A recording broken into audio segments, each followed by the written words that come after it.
Hello, boys and girls. It's Mr. McMahon, and I'm back to read some more of Winnie the Pooh. And if you remember, the last time we left off, Winnie the Pooh had tried to crawl up the tree to get to the honey, and he fell. And then he went to Christopher Robin for help. And that's where we find ourselves now.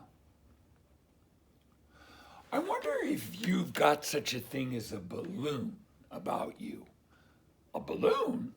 Yes, I just said to myself coming along, I wonder if Christopher Robin has such a thing as a balloon about him. I just said it to myself, thinking of balloons and wondering. What do you want a balloon for? You said. Winnie the Pooh looked around to see that nobody was listening, put his paw to his mouth, and said in a deep whisper, honey. But you don't get honey with balloons. I do, said Pooh. Well, it just happened that you had been to a party the day before at the house of your friend Piglet, and you had balloons at the party. You had had a big green balloon, and one of Rabbit's relations had had a big blue one, and had left it behind, being really too young to go to a party at all. And so you had brought the green one and the blue one home with you. Which one would you like? You asked Pooh. He put his head between his paws and thought very carefully. It's like this, he said. When you go after honey with a balloon, the great thing is not to let the bees know you're coming. Now, if you have a green balloon, they might think you were only part of the tree and not notice you. And if you have a blue balloon, they might think that you were only part of the sky and not notice you. And the question is, which is most likely? Wouldn't they notice you underneath the balloon? You asked. They might or they might not, said Winnie the Pooh. You never can tell with bees. He thought for a moment and said, I shall try to look like a small black cloud. That will deceive them. Then you had better have the blue balloon, you said, and so it was decided. Well, you both went out with the blue balloon, and you took your gun with you, just in case, as you always did, and Winnie the Pooh went to a very muddy place that he knew of and rolled until he was black all over. And then, when the balloon was blown up as big, and you and Pooh were both holding on to the string, you let go suddenly, and Pooh Bear floated gracefully up into the sky and stayed there, level with the top of the tree and about 20 feet away from it. Hooray! You shouted. Isn't that fun? Shouted Winnie the Pooh down to you. What do I look like? You look like a bear holding on to a balloon, you said. Not, said Pooh anxiously, not like a small black cloud in a blue sky? Not very much. Ah, well, perhaps from up here it looks different.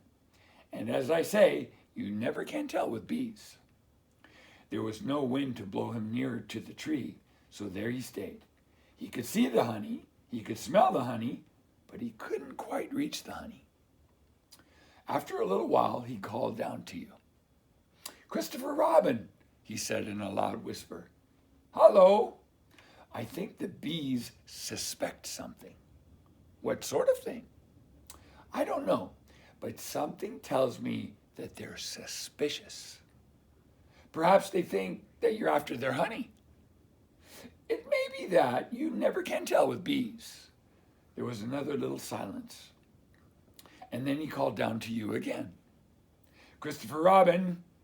Yes. Have you an umbrella at your house? I think so. I wish you would bring it out here and walk up and down with it and look up at me every now and then and say, tut, tut, it looks like rain. I think if you did that, it would help the deception which we are practicing on these bees. Well, you laughed to yourself, silly old bear. but you didn't say it out loud because you were so fond of him, and you went home for your umbrella. "Oh, there you are," called down Winnie the Pooh as soon as you got back to the tree. "I was beginning to get anxious. I have discovered that the bees are now definitely suspicious." "Shall I put up my umbrella?" you said. "Yes, but wait a moment.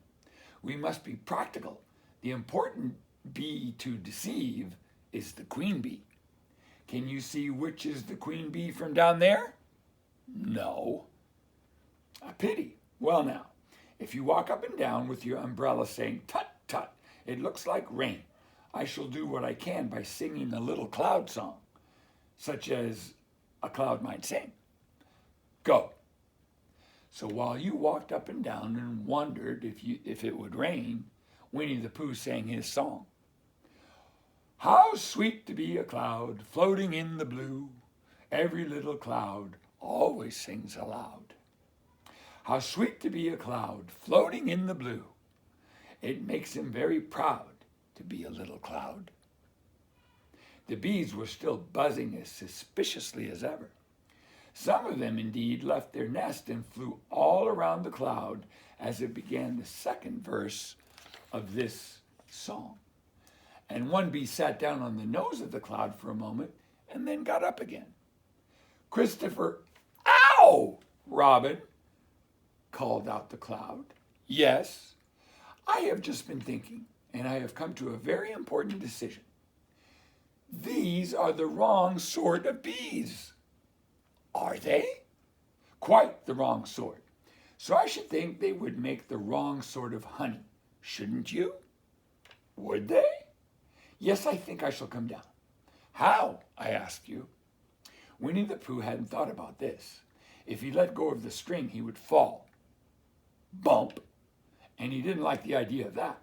So he thought for a long time, and then he said, "Christopher Robin, you must shoot the balloon with your gun. Have you got your gun?" "Of course I have," you said, "but if I do that, it will spoil the balloon," you said. "But if you don't," said Pooh, "I shall have to let go, and that would spoil me."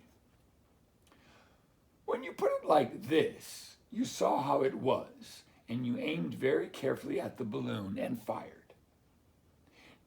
"Ow!" said Pooh. "Did I miss?" you asked. "You didn't exactly miss," said Pooh, "but you missed the balloon." "I'm so sorry," you said, and you fired again, and this time you hit the balloon, and the air came out slowly out, and Winnie Pooh floated down to the ground. But his arms were so stiff from holding on to the string of the balloon all that time that they stayed up straight in the air for more than a week. And whenever a fly came and settled on his nose, he had to blow it off.